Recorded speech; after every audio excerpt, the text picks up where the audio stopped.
जय हिंद दोस्तों, स्वागत है आपका अरोड़ा यस एकेडमी में। और ये हमारी पॉलिटी की सीरीज चलाई जा रही थी, ये उसका अगला नेक्स्ट पार्ट है। और इस पार्ट में हम राष्ट्रपति जी करा रहे थे और राष्ट्रपति में हमने 2 वीडियो बना दी हैं, यानी बेसिक से लेकर के और कुछ इम्पोर्टेंट एस्पेक्ट थे वो राष्ट्रपति जी को हमने करा दिए थे। लेकिन आज की जो वीडियो है वो काफ़ी महत्वपूर्ण वीडियो है, क्योंकि उस वीडियो के माध्यम से अधिकांश जो क्वेश्चन बनते हैं वो क्वेश्चन यहीं से निकलते हैं, यानी कि पीसीएस, यूपीएससी और जो अदर एग्जाम है। ध्यान रखना, ये पार्ट बहुत ही महत्वपूर्ण पार्ट है। यदि आपने राष्ट्रपति को कहीं से भी पढ़ा है, ठीक है, आपने राष्ट्रपति को कहीं से पढ़ा है और पढ़ने के बाद यदि आप क्वेश्चन नहीं बना पा रहे तो इसका मेन रीजन है कि आपने उस पोर्शन को पढ़ा नहीं, या फिर पढ़ा है तो सही तरीके से नहीं पढ़ा। तो मैं इस लेक्चर में आपको वो क्वेश्चन या फिर वो फॉर्मेट बताऊंगा जहां से क्वेश्चन बन सकते हैं, और चांसेस हैं कि आप अधिकांश क्वेश्चन यहीं से मिलेंगे आपको। यदि राष्ट्रपति से कुछ भी पूछा जाएगा वो यहीं से मिलेगा, और आज मैं आपको आर्टिकल से भी अवगत कराऊंगा, ठीक है। तो चलिए, स्वागत है इस लेक्चर में आपका, और हम शुरुआत करते हैं। अब हमारा जो अगला टॉपिक था वो था राष्ट्रपति जी की शक्तियां व कर्तव्य। यानी कि हमने शुरुआत में आपको यह बताया था कि जो राष्ट्रपति जी होते हैं वो हमारे नामात्र के कार्यकारी प्रमुख होते हैं, ठीक है। लेकिन वास्तविक शक्तियां किसको मिली होती हैं? प्रधानमंत्री को मिली होती हैं वास्तविक शक्तियां। तो नामात्र के कार्यकारी प्रमुख तो हैं, लेकिन उनको नामात्र का कार्यकारी होने के बावजूद उनको कुछ प्रमुख शक्तियां दी गई हैं, जैसे कि उनको कूटनीतिक शक्तियां दी गई हैं, उनको न्यायिक शक्तियां दी गई हैं, उनको वित्तीय शक्तियां दी गई हैं, ठीक है। और यदि हम देखें उनको विधायी शक्तियां दी गई हैं। तो इन सब जो क्वेश्चन बनते हैं, अधिकांश क्वेश्चन यहीं से बनते हैं। तो इस पोर्शन में हम आपको वही चीज़ एक एक चीज़ डिटेल में कराएंगे, और जहाँ से क्वेश्चन बनता होगा वहाँ पे मैं स्टार लगवाऊंगा कि यहाँ पे आप स्टार लगा दीजिए, इसको तो आपको पढ़ना ही पढ़ना है। तो चलिए शुरुआत करते हैं हम इसी पोर्शन को लेकर के। तो पहले हम बात करें राष्ट्रपति की शक्तियां व कर्तव्य। तो पहली होती है इसकी कार्यकारी शक्तियां, विधायी शक्तियां, वित्तीय शक्तियां, न्यायिक, कूटनीतिक और आपातकालीन। यानी कि राष्ट्रपति जी के पास 6 प्रकार की शक्तियां दी गई हैं, और हम इनको एक एक करके समझेंगे। पहले मैं आपको थोड़ा ब्रीफ में बता दूं, कार्यकारी शक्तियों का मतलब क्या होता है। ध्यान रखना, कार्यकारी शक्तियों का मतलब यदि हम यहाँ पे देखें तो मतलब जो भारत सरकार के जो अधिकांश कार्य होते हैं वो सब राष्ट्रपति के नाम से ही होते हैं। ध्यान रखना, यदि कोई भी संधि, कोई बिल जो पास होता है वो सब राष्ट्रपति जी के नाम से ही होते हैं सब, ठीक है। उसके बाद जैसे कि कुछ नियुक्तियां करना होता है तो वो सब इसी के अंतर्गत आती हैं। अगली है विधायी शक्तियां। विधायी शक्तियां कैसी? यानी कि जो संसद में जो कानून बनता है तो उसमें कानून बनाने में राष्ट्रपति का क्या रोल होता है। यानी कि यदि संसद में अगर 2 सदन हैं, लोकसभा और राज्यसभा, यदि किसी कानून पर या किसी पॉइंट पर यदि मतभेद है तो राष्ट्रपति के पास कौन सी शक्तियां हैं, ठीक है। और यहां पर एक बात और जानेंगे हम कि राष्ट्रपति जी का आखिर अहम रोल क्या होता है। क्या राष्ट्रपति संसद में बैठते हैं या नहीं बैठते, तो इन सब सारी चीजों को लेकर के चलेंगे हम। उसके बाद कुछ वित्तीय शक्तियां दी गई हैं, यानी बजट से संबंधित राष्ट्रपति जी का क्या रोल होता है, तो उसके बारे में जानेंगे हम। अगला है हमारा न्यायिक शक्तियां। यानी कि सुप्रीम कोर्ट या हाई कोर्ट ने यदि किसी व्यक्ति को दंड दे दिया है तो राष्ट्रपति जी का क्या क्या रोल होता है उस दंड को कम करने में, खत्म करने में। मृत्युदंड को आज मतलब अगर किसी को फांसी की सजा दी गई है तो उसको भी मुक्त करने में, तो इन सब बातों को जानेंगे। अगला है हमारा कूटनीतिक शक्तियां। कूटनीतिक शक्तियां कैसी शक्तियां? जो अंतर्राष्ट्रीय स्तर पर, जैसे भारत की अमेरिका के साथ, श्रीलंका के साथ, ठीक है, जो अंतर्राष्ट्रीय स्तर पर जो हमारी वार्ताएं होती हैं तो उनकी शक्तियां। लास्ट है आपातकालीन शक्तियां। यानी कि देश में यदि कोई ऐसी स्थिति उत्पन्न हो जाए, हम पर कोई विदेशी देश आक्रमण कर दे, ठीक है, या फिर भारत में ही कुछ शक्तियां ऐसी हो जाएं तो आपातकाल लगाने की स्थिति हो जाए, तो उसके बारे में जानेंगे, उसमें राष्ट्रपति का क्या रोल होता है, ठीक है। तो ये सब चीज हैं, हम इन शक्तियों के माध्यम से आपको बताएंगे। तो हम पहली शक्ति उठाते हैं। तो पहली शक्ति है कार्यकारी शक्ति, यानी कि राष्ट्रपति जी की जो कार्यकारी शक्ति है उसके बारे में जानेंगे। ध्यान रखना, यहां से हर लाइन से क्वेश्चन बनेगा, और कोशिश आपको ये करनी है कि आप पहले तो आप इसका स्क्रीनशॉट ले लेना, नहीं तो मेरे साथ नोट्स बनाते चलना। और यहाँ पर आप एक एक लाइन से क्वेश्चन बनेगा, बताऊंगा मैं क्वेश्चन कैसे कैसे बनेंगे। तो राष्ट्रपति की जो कार्यकारी शक्तियां हैं उनके बारे में यदि हम देखें तो देखो ध्यान रखना, भारत सरकार के सभी शासन संबंधी कार्य राष्ट्रपति के नाम पर किए जाते हैं। ध्यान रखना, भारत में जो भी कार्य, गवर्नमेंट का जो भी कार्य होता है वो सब राष्ट्रपति जी के नाम से किए जाते हैं। क्यों? क्योंकि हमने राष्ट्रपति को क्या, भारत का प्रथम नागरिक और देश का राष्ट्र प्रमुख माना है, जो हमारी सुदृढ़ता और हमारे गौरव का प्रतीक है। ठीक है, ये बात समझ में आई। अगला पॉइंट, यहां से क्वेश्चन उम्मीद है नहीं, आज तक तो आया नहीं है, लेकिन भविष्य में कहीं बने तो बन भी सकता है क्वेश्चन। ठीक है, अगले हैं, वह नियम बना सकता है ताकि उसके द्वारा किए जाने वाले आदेश अनुदेश वैध हों। यानी कि राष्ट्रपति जी नियम भी बना सकते हैं। ठीक है, नियम भी बना सकते हैं, आप आदेश भी दे सकते हैं, इसमें कोई डाउट नहीं है। ठीक है, अगले हैं, ऐसे नियम बना सकता है जिससे केंद्र सरकार सहज रूप से कार्य कर सके और वह प्रधानमंत्री अन्य मंत्रियों को नियुक्त कर सके। इसका मतलब क्या है? इसका अब मैं आगे आपको मंत्रिपरिषद या प्रधानमंत्री पढ़ाऊंगा तो मैं आपको सब चीज डिटेल में बताऊंगा, लेकिन यहाँ पे मैं कार्यकारी शक्तियों के बारे में बता दूं। जैसे कि अगर कोई सरकार, ठीक है, कोई सरकार जब बहुमत में आती है, बहुमत में आने के बाद जब वो सरकार बनाती है, जो मंत्रियों को जब अगर वो चाहे, अगर उसको मंत्रिपरिषद बनाना हो तो ध्यान रखना, जो मंत्रियों की नियुक्ति की जाती है, इवन प्रधानमंत्री की भी नियुक्ति की जाती है, वो राष्ट्रपति के नाम से ही की जाती है। यानी कि राष्ट्रपति जी द्वारा ही की जा सकती है। इसका मतलब यही है, ऐसे नियम बना सकता है जिससे केंद्र सरकार सहज रूप से कार्य कर सके। यानी कि राष्ट्रपति जी ऐसे नियम बना देंगे जिससे क्या है, जो केंद्र सरकार है वो एक आसानी तरीके से कार्य कर सके। अगला है, वह प्रधानमंत्री और अन्य मंत्रियों की नियुक्ति करता है। ध्यान रखना, प्रधानमंत्री और जो अन्य मंत्री होंगे उनकी नियुक्ति कौन करता है? राष्ट्रपति। अगला बात देखते हैं, महान्यायवादी की नियुक्ति करता है और उसका वेतन तय करता है। वेरी वेरी मोस्ट इंपोर्टेंट, यहां पे क्या इंपोर्टेंट है ये बताता हूं मैं आपको। जैसे कि महान्यायवादी की नियुक्ति करता है, क्वेश्चन आएगा महान्यायवादी की नियुक्ति कौन करता है? ठीक है, तो आर्टिकल 76 में आप पढ़ोगे, आर्टिकल 76 में आते हैं महान्यायवादी। तो महान्यायवादी की नियुक्ति भी राष्ट्रपति ही करते हैं। अब आपको बता दूं मैं महान्यायवादी होते क्या हैं। देखो, महान्यायवादी भारत सरकार के वकील होते हैं। यानी कि सपोज करो किसी व्यक्ति ने यदि भारत सरकार पर कोई केस कर दिया, ठीक है, किसी भी बात को लेकर के, किसी कानून को लेकर के या फिर किसी और बात को लेकर के भारत सरकार पर केस कर दिया। अब आप एक बात समझो, तो भारत सरकार तो कोर्ट जाएगी नहीं, तो भारत सरकार की तरफ से जो पक्ष रखने वाला व्यक्ति होता है वो होता है महान्यायवादी, और उसकी नियुक्ति कौन करते हैं? राष्ट्रपति जी करते हैं। यानी कह सकते हैं भारत सरकार का जो वकील होता है वो महान्यायवादी ही होता है। और ध्यान रखना, इसको पूरा अधिकार होता है, जो मंत्रियों का अधिकार होता है वो सारे अधिकार इसको मिले होते हैं, बस वोटिंग नहीं दे सकता, इतना अधिकार इसको नहीं होता है। और इस पर यहां पे स्टार लगाना, आपसे क्वेश्चन पूछा जाएगा क्या महान्यायवादी को जो वेतन मिलता है वह वेतन संवैधानिक प्रावधान है या फिर नहीं? तो ध्यान रखना, महान्यायवादी को जो वेतन मिलता है वह वेतन जो होता है वो राष्ट्रपति जी द्वारा तय किया जाता है।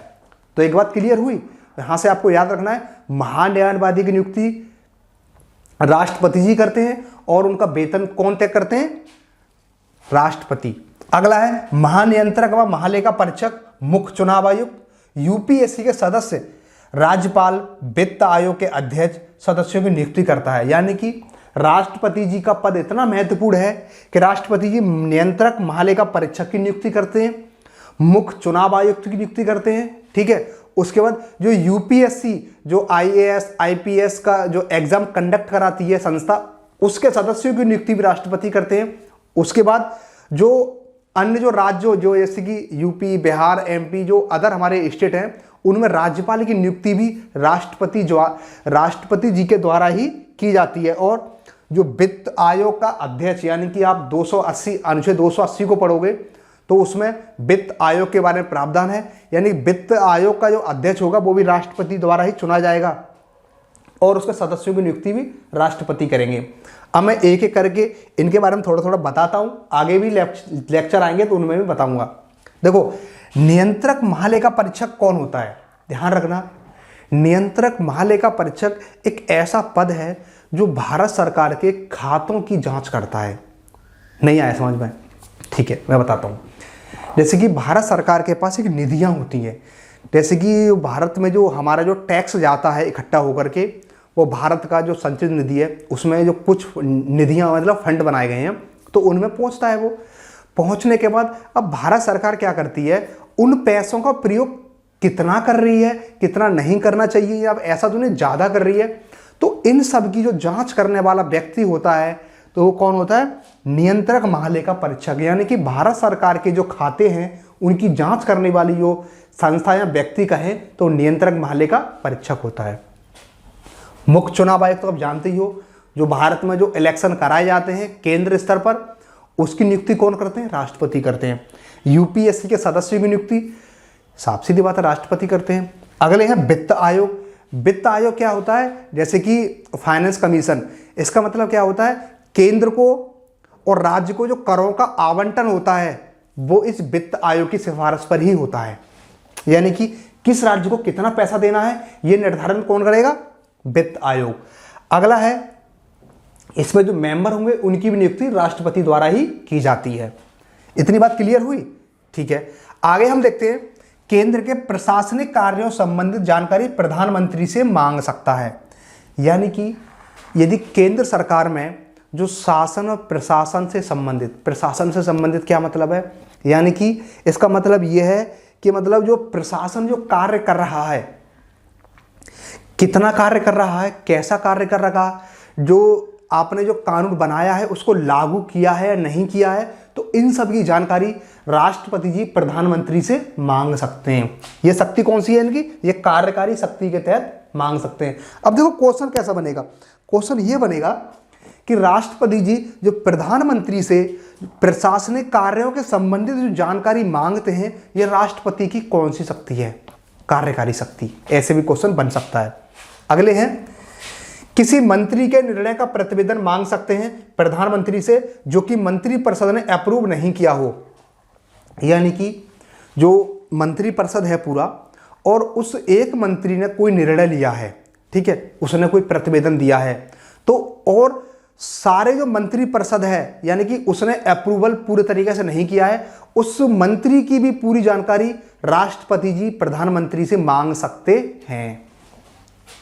अगला है, अनुसूचित जाति अनुसूचित जनजाति आयोग की नियुक्ति करता है। यानी कि जो एससी और एसटी जो आयोग बना है भारत सरकार का, उसकी नियुक्ति भी राष्ट्रपति जी के द्वारा ही की जाती है। अगला है, अंतरराज्यीय परिषद का गठन कर सकता है। यानी कि जो राज्यों से संबंधित जो परिषद बनाई गई है, ठीक है, इंटर स्टेट काउंसिल जो बनाई गई हैं, उनकी भी नियुक्ति राष्ट्रपति द्वारा की जाती है। अगला है, केंद्र शासित राज्यों का प्रशासन चलाता है। यानी कि आपने एक बात देखी होगी, दिल्ली है हमारी, तो दिल्ली में जो प्रशासन जो कह सकते हैं, एक जो दिल्ली का क्या है, सीएम है, लेकिन जो पुलिस है ना, वो पुलिस दिल्ली की नहीं है, वो पुलिस किसकी है, वो केंद्र सरकार की पुलिस है। यानी कि वो मुख्यमंत्री के अंडर नहीं आती है, वो भारत सरकार के अंडर आती है। यानी कि जो केंद्र शासित प्रदेश हैं, अंडमान निकोबार है, दमन द्वीप है, ठीक है, और लक्षद्वीप है, तो यहाँ पर जो प्रशासन करता है वो राष्ट्रपति द्वारा ही किया जाता है। किसी भी क्षेत्र को अनुसूचित क्षेत्र घोषित कर सकता है। इस शब्द का क्या मतलब है, इस शब्द का यह मतलब है, यानी कि अनुसूचित क्षेत्र क्या होता है, अनुसूचित क्षेत्र वो क्षेत्र होता है, जैसे कि सपोज करो यदि हम पूर्वोत्तर के राज्य की बात करें, नागालैंड, मिजोरम, ठीक है, त्रिपुरा, असम, अरुणाचल प्रदेश, यहाँ पर कुछ जनजातियाँ हैं, ठीक है, और वो जनजातियाँ हैं और वो जनजाति ऐसी हैं कि वो उनका भी पूर्ण तरीके से विकास नहीं हो पाया है। यानी कि ना तो वो सही तरीके से शिक्षित हो पाए हैं और ना ही वो उच्च पदों पर पहुंच पाए हैं। लेकिन कुछ जनजाति ऐसी हैं जो भारत में हैं लेकिन वो अपना विकास कर चुकी हैं, ठीक है, विकास कर चुकी हैं। तो जो जनजातियां थोड़ा विकास कर चुकी हैं तो उनको अनुसूचित क्षेत्र के अंतर्गत राष्ट्रपति को निर्धारित करने का अधिकार है। यानी कि जो पूर्वोत्तर विकास नहीं करी है भाई, वो तो जनजाति के अंतर्गत आएंगी, लेकिन कुछ जनजातियां ऐसी हैं जो भी विकास थोड़ा बहुत तो कर चुकी हैं लेकिन पूरी तरीके से विकास नहीं करी हैं, तो राष्ट्रपति क्या करेंगे, उस क्षेत्र को अनुसूचित क्षेत्र घोषित कर देंगे और उन्हें विशेष प्राथमिकता दी जाएगी। तो ध्यान रखना, किसी भी क्षेत्र को अनुसूचित क्षेत्र घोषित करने का अधिकार भी राष्ट्रपति जी को ही है। अब देखो, अब यहां से कोई भी क्वेश्चन आएगा, यहां तो कार्यकारी शक्ति से डायरेक्ट क्वेश्चन आ जाएगा या फिर इंडिविजुअल क्वेश्चन आएगा, जैसे कि नियंत्रक महालेखा परीक्षक की नियुक्ति कौन करते हैं, राष्ट्रपति। चुनाव आयुक्त की नियुक्ति राष्ट्रपति। या फिर आपसे यह पूछ लेगा जो मुख्य चुनाव आयुक्त की नियुक्ति करते हैं राष्ट्रपति, वो राष्ट्रपति की किस शक्ति के अंतर्गत आता है। तो इस तरह का भी क्वेश्चन आता है तो भी आपको कार्यकारी शक्ति ही लगाना है। ठीक है, ये पूरा क्लियर हुआ हमारा। अब हम अगली शक्ति के बारे में बात करते हैं। वेरी मोस्ट इंपोर्टेंट कैसे, विधायी शक्ति। यानी कि जो कानून निर्माण जो संस्था है हमारी संसद, उसमें राष्ट्रपति की क्या क्या महत्वपूर्णता होती है, तो उसके बारे में विधायी शक्तियां बहुत महत्वपूर्ण है। यहां से हर लाइन से क्वेश्चन बनेगा, ध्यान रखना, हर एक लाइन से यहां से क्वेश्चन बनेगा। कैसे, यदि हम बात करें, मैं आपको शुरुआत में एक बात बताई थी आपको, चलो दोबारा फिर बताता हूं, ध्यान रखना। राष्ट्रपति संसद में कभी नहीं बैठते हैं। क्लियर हुआ, राष्ट्रपति जी संसद में कभी नहीं बैठते हैं, और ध्यान रखना, और ना ही राष्ट्रपति को अधिकार है। ठीक है, लेकिन फिर भी क्या है, ये संसद का क्या है, अभिन्न अंग है। कैसे, जैसे यदि हम बात करें कि संसद का निर्माण कैसे होता है, तो संसद के 3 पार्ट हैं। पहले राष्ट्रपति, दूसरी लोकसभा, तीसरी राज्यसभा, यानी इन तीनों से मिलकर क्या बनती है, संसद। अब एक बात आप सोच रहे होंगे, ना तो राष्ट्रपति संसद में बैठता है और ना ही संसद का सदस्य होता है, तो फिर आखिर राष्ट्रपति को संसद का अभिन्न अंग हम मानते क्यों हैं। तो ध्यान रखना, राष्ट्रपति जी को संसद का अभिन्न अंग इसलिए मानते हैं क्योंकि दोनों सदनों द्वारा जब किसी विधेयक को पारित कर दिया जाता है तो बिना राष्ट्रपति के हस्ताक्षर के वह विधेयक कानून नहीं बनेगा। बात ध्यान रखना, यदि राष्ट्रपति जी ने किसी विधेयक पर यदि अपनी असहमति प्रकट कर दी, या फिर कुछ शक्तियां हैं बताऊंगा, जेबी वीटो पावर, अत्यंतिक वीटो, तो कुछ शक्तियां भी राष्ट्रपति को हैं। यानी कि दोनों सदनों द्वारा पारित जब विधेयक जब राष्ट्रपति जी के पास पहुंचेगा तो राष्ट्रपति जी के पास कुछ शक्तियां हैं, उन शक्तियों का राष्ट्रपति जी प्रयोग करते हैं, और जब तक विधेयक पर राष्ट्रपति साइन नहीं करेंगे तब तक वो विधेयक कानून का रूप नहीं ले सकेगा। ठीक है, इसलिए राष्ट्रपति जी संसद के अभिन्न अंग माने जाते हैं। क्लियर हुई बात। अब शुरुआत करते हैं हम अपने टॉपिक से। तो पहली जो राष्ट्रपति जी की शक्ति है वह है, यह संसद की बैठक बुला सकते हैं, स्थगित कर सकते हैं, विघटित कर सकते हैं और संयुक्त अधिवेशन बुला सकते हैं। देखो, अब इन शब्दों को आपको ध्यान से समझना, ठीक है, और कोशिश में उम्मीद करता हूं कि आप कॉपी पेन लेके बैठे होंगे, आप इन चीजों को लिखते भी जाना। कैसे, यानी कि संसद की बैठक बुला सकते हैं, यानी कि यदि संसद के दोनों सदन बैठेंगे तभी कोई कानून बनता है, तो दोनों सदन बैठे, इनके लिए अधिकार किसको दिया गया, संसद को, यानी कि राष्ट्रपति जी को। राष्ट्रपति जी आदेश देंगे कि भाई अब दोनों सदन बैठिए और बैठक करिए।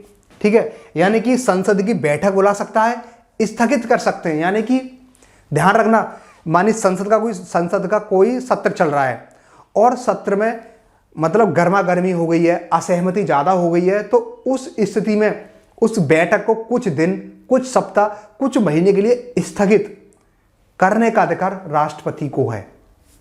क्लियर हुई बात। अगला है विघटित करने का।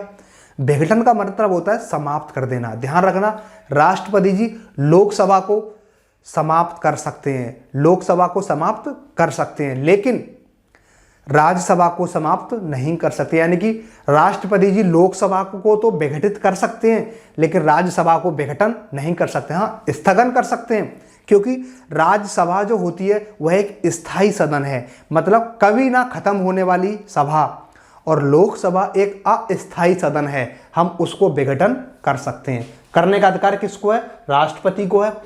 हालांकि यह अधिकार राष्ट्रपति को तभी प्राप्त होगा जब उसका जो वर्तमान के जो प्रधानमंत्री होंगे या मंत्री परिषद के कहने पर ही लोकसभा का विघटन किया जाता है।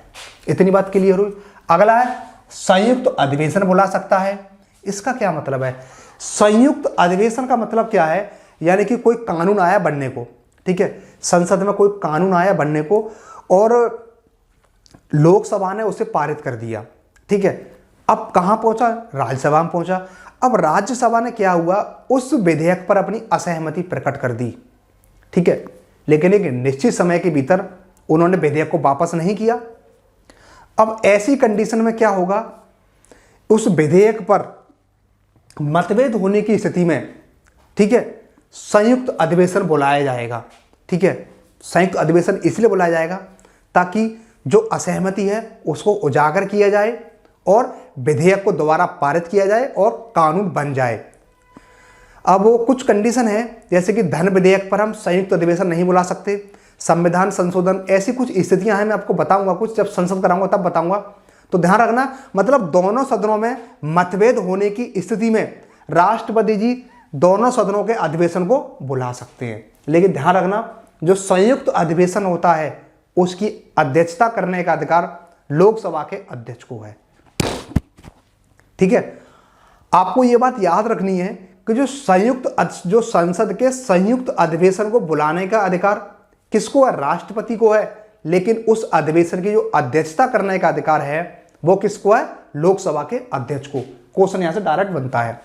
अगला है संसद का प्रथम अधिवेशन संबोधित करता है, यानी कि जो संसद का जो प्रथम अधिवेशन होता है, जैसे कि कोई नई पार्टी बनी, सरकार बनाई, उसने सरकार बनाकर लोकसभा का जो प्रथम अधिवेशन होगा, जो संसद का प्रथम अधिवेशन होगा, उसका संबोधन राष्ट्रपति जी करते हैं।